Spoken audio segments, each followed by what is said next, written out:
They're learning about plants coming from seeds, they're learning about the needs of the plants and how they can take care of them.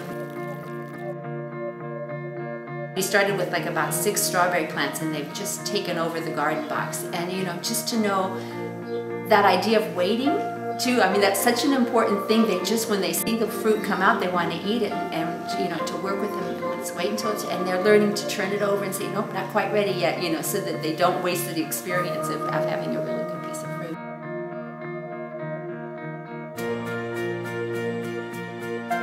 You are loving that orange, Elsa. This year we've actually grown some sweet peas.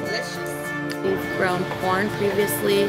We've also have jalapenos growing. It's a little baby carrot. Pretty proud of your jalapenos, huh? And I actually have plants over there on my house. Someone's growing a garden at home. Who's growing a garden at home with strawberries? This year we had a child. He's raising a garden on his own. I think children who have seen the process of growing it, they tend to want to eat it more because they were in the process of it. They've seen it from a seedling into something that's full that they're able to eat. We have strawberries all throughout the area, and the children, as soon as they're green, they want to eat them. And we have to remind them, no, you have to wait till they're bright and red so you can eat them.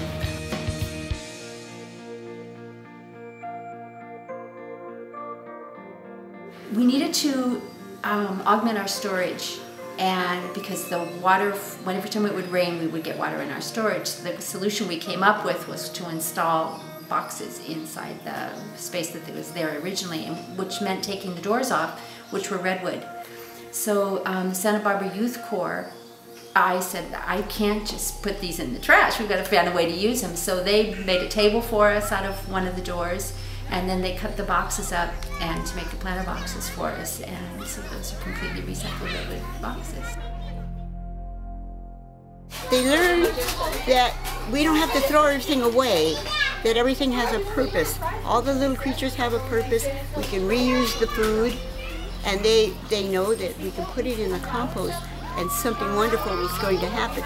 But while that's happening, there's all these little creatures in there that they learn to take care of.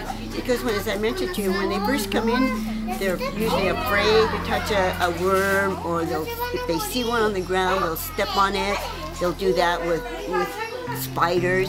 And slowly they learn to take care of all the little creatures, and they, especially the worms, they just to see them, oh, it tickles, you know, just to see how they actually embrace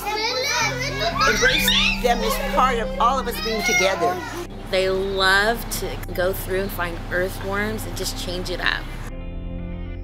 We're in the garden. Kids are gardening or looking at the watering. All of a sudden this grasshopper jumps out. We all scream, we get scared. So they experience the bugs of the garden also, and the ladybugs and the bees. So, you know, we just stay away from the bees. So, but the best one would be the grasshoppers, just jumping at all of them.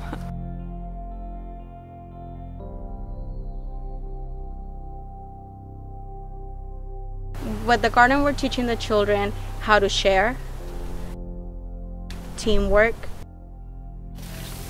What are you going to do with the shovel, Ruby? Just put sand on there. We talk about nutrition, the vitamins, what's good for your body. We will be playing nutritional games where the children learn to identify what's healthy and what's not. We really encourage children to eat healthy. And just to know that they can go out and when they're ready, they can pick them and eat them and just wash them first. So.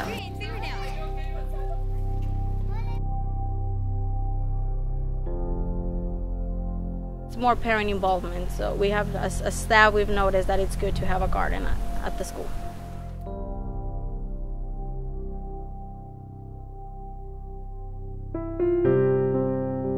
I never had a green thumb, and I never thought I could until I started tending to the garden. Our garden, come on, keep walking. This way, Haley, follow me. And I'm amazed to see how things grow, like broccoli and cauliflower. I never knew how things grew, so from my experience, I can imagine how the children feel. What do you need water for? For the plants.